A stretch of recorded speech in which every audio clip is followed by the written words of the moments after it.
Well, hello to everyone. My name is Elliot Sogol. I will be the course director for Medical Ethics Clinical Research 525 for this semester. What I'd like to do is give you some background about myself to begin, and then kind of walk through the syllabus as an orientation to the class. My background I have listed a little bit in an introduction inside of Blackboard, but just to give you some background, I'm a pharmacist by training, and I also have a PhD in adult education with a minor in business from the University of Wisconsin. And if you're trying to figure out the accent, which many of us from the Midwest say we don't have accents, I am truly a cheesehead from Wisconsin. So just to give you that background. With that being said, from the standpoint of what I currently do, I serve as the Senior Vice President for Strategy for a company called Pharmacy Quality Solutions. We're an organization that actually is a measurement company, and we measure quality metrics that are related to medication management and use across the United States and in Canada. Today, we track roughly 44 million patients across the US, and we basically have roughly 21 million patients that are involved in some type of a quality-based payment system, or called a value-based payment system. And that's just to give you some background of the type of items that I'm involved with. My role is really strategy today. It's looking forward at what we're doing. I mentioned we're also in Canada. That's part of my role to expand internationally, but also to do some new business development strategy. So how does all this tie in really to medical ethics? I've been involved with Campbell University for a number of years. I was on faculty at the School of Pharmacy in the clinical research department, actually when the department first started with its master's program. And at that time, we were actually located in Research Triangle Park. Since that time, the group has grown. I was asked to move over to a different role, kind of an interesting role, as I mentioned, with PQS, and took that opportunity of a startup company, which has been fortunate to grow rather nicely in the last 5 years. With that being said, my role at Campbell was kind of twofold. One, I did teach medical ethics. I also taught a number of other courses dealing with research from that standpoint. But to focus more on the ethics side, this is a topic that I'm very interested in. I always find it very intriguing how different people look at medical ethics overall. And what I'm excited about is having all of you participate really as a master's level course at the highest degree. And the reason I say that is that we all have different experiences, and we can interpret information that we read or that we have in discussion board or other areas differently.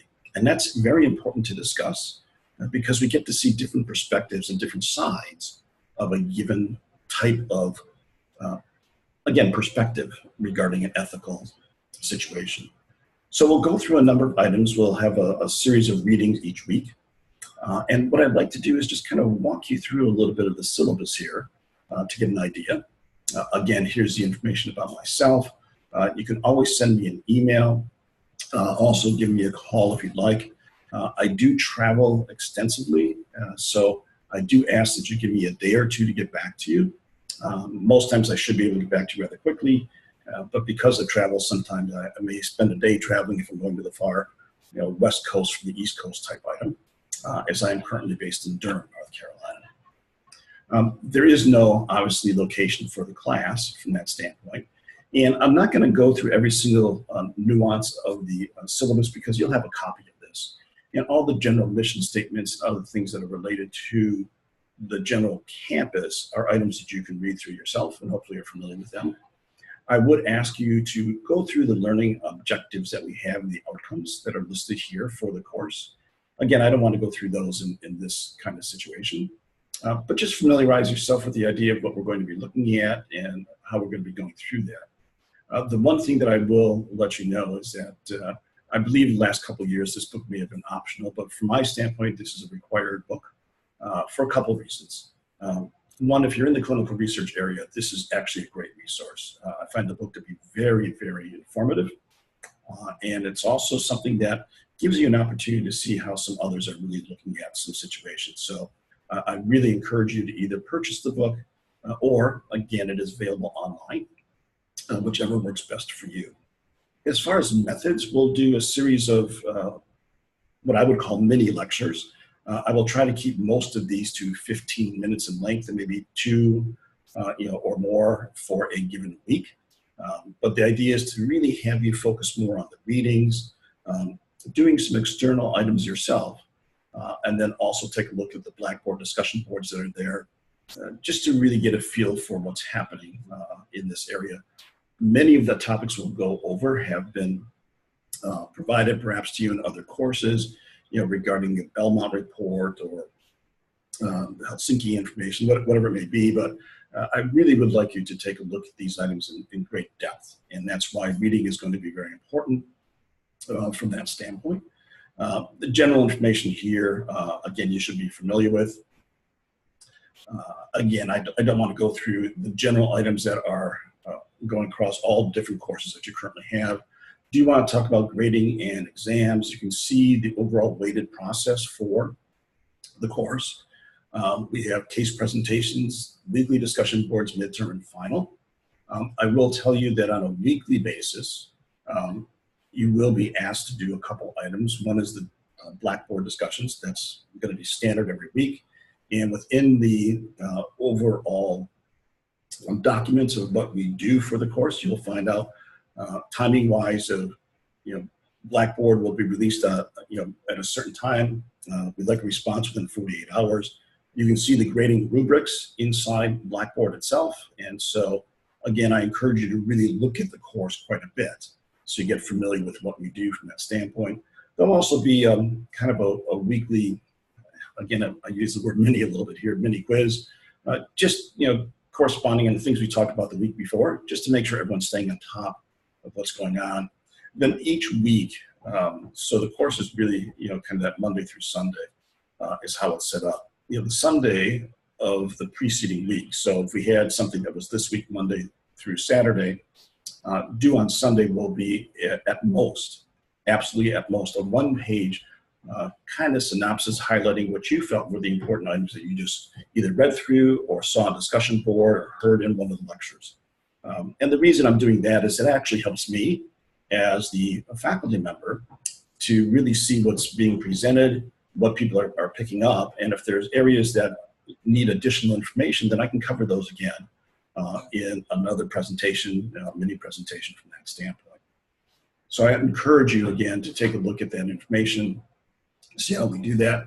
The case presentations, I'll get much more depth about that and on a different item where I'll just talk specifically about those.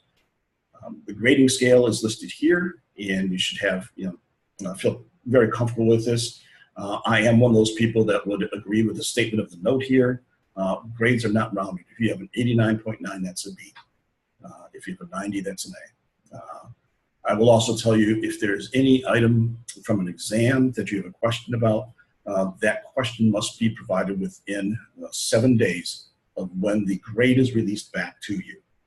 So if we have a midterm and right before the final you have some questions about how the midterm was graded, we'll not be looking at that.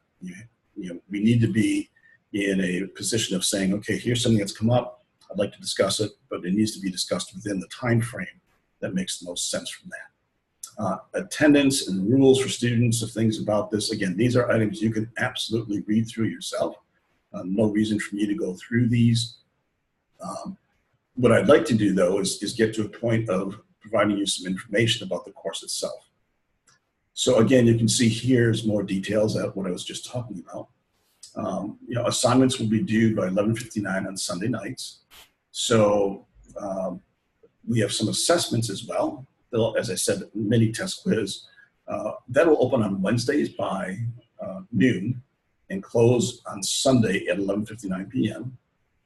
Unless there's something else that's stated from that standpoint. Discussion boards, initial posts will be provided by Wednesday at 11:59 p.m. Responses due within 48 hours. And then I will try to stay as far ahead as I can in granting you the information week by week. Right now, all the weeks have information in them regarding the learning objectives and incremental learning, information about Blackboard, information about the assessments as far as tests and quizzes, and the one-page descriptor that I mentioned about. Those are already listed every single week, so you'll have those. But those are regarding the grading perspectives and aspects of the assessment side. I'll be adding the other additional information in each of those, as is noted here on the syllabus. Then, just to highlight again, I would encourage you to read through all these informations, but you can see week 1, which starts on the 6th. You can see the different outcomes we're looking for, and then the activities. So again, I encourage you quite a lot, as best as I can, to really review the syllabus and the course information and the website. If you have any questions, please email me from that standpoint. You'll have reading materials, and you'll see, again, related to different items, what are there. You can see in the bottom of this screen the reading pages, and you'll see the information, and then chapters that are put together from that standpoint that would be added with that. So you'll have that information there. Participate in the weekly discussion boards. And for week 1, I'll post one that will really be more of an introduction. I'll give you more background about myself, and then ask everyone to provide some information from that standpoint. Then week by week, this will continue. As you can see here, we'll provide information about outcomes that we're looking for, learning objectives, then also readings and other items related to that. As we move forward, you'll see that we'll begin to get information about cases that we'll be doing. And the cases we will provide to you, and you can help take a look at which case you'd like to do. And we'll give, again, much more detail about what is expected from a case from that standpoint. So again, you can go through all of these and get information that you feel is needed week by week. If you'd like to get ahead a little bit, that's perfectly fine. You'll see the final exam here is comprehensive from that standpoint. The other item, just to highlight for you, is that the lecture materials that will be provided on a weekly basis will pertain to the specific subject matter that is listed here. However, there may be times where there's a material that is added that is, I guess I should say it this way, there may be materials that I will add at a certain time that may also be useful later on inside the class. So those are things I just want to highlight for you about the importance of looking at these from that standpoint. Past that, I would like to encourage you to really take a look at the overall course itself. Get familiar with the Blackboard. I'm going to make the assumption that you have used Blackboard in this type of a course. If you have not, please contact me, and I'll be happy to walk you through some of the aspects of how to leverage the actual information that's in Blackboard. And then we can go from there to see how that all works together. So I will tell you, although in providing these kinds of items, it's always hard to get how someone is thinking about a course, but I'm really excited about the opportunity to work with you. As I mentioned before, I will learn as much from this class from you as I'm hoping you will learn from the readings and sharing information with each other. It's really important in this specific type of a class to gain these perspectives that I mentioned earlier, because we can read something in what may seem to be an unethical practice to someone may give a different perspective, and all of a sudden you look at it a little differently. So it's important for us to have that opportunity, especially through discussion board, to look at different perspectives and how we would really look through that situation.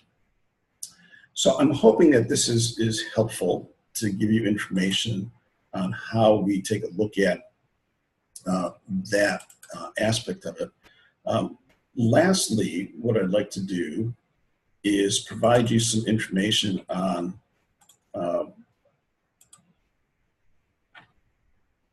kind of the guidelines that I use that is there. So what I'd like to do is go ahead and show you this slide that should have popped up for you. I always look at contribution and participation perhaps a little differently than others. And from that, what I'm looking for is a variety of participation levels. However, if every single student is an outstanding contributor, then every single student is an outstanding contributor. I do not have a system, a rubric where you have to have a bell-shaped curve or anything like that. In a graduate program, I'm really looking for contribution. So contribution to me is not based on the quantity of information you provide, but the quality as well as the quantity that you do. So you can read through these, but outstanding contributor that I'd like to highlight, it's very information substantial. You provide insights that are really well reasoned and actually is helpful for the class from that standpoint. And you can have some challenges and say, I'm not sure about that. How do I look at that? And why you're looking at it from that standpoint. A good contributor is also there, is reflective through the preparation of what's there. Good insights from that standpoint.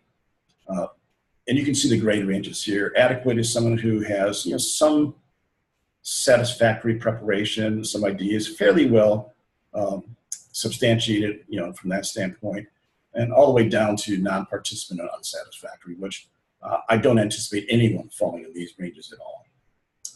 So with that being said, let me again welcome you to the class. Look forward to the opportunity to really do some exchanges of information. And I'm hopeful that this will be a course that you feel very comfortable with sharing your perspectives, because that's, again, very important. And that you will be able to use this in future activities, both from work and even, some of these things we'll talk about will have, our personal perspectives and how they may, tie together from other areas. So thank you very much, and I hope you have a great semester. Bye-bye now.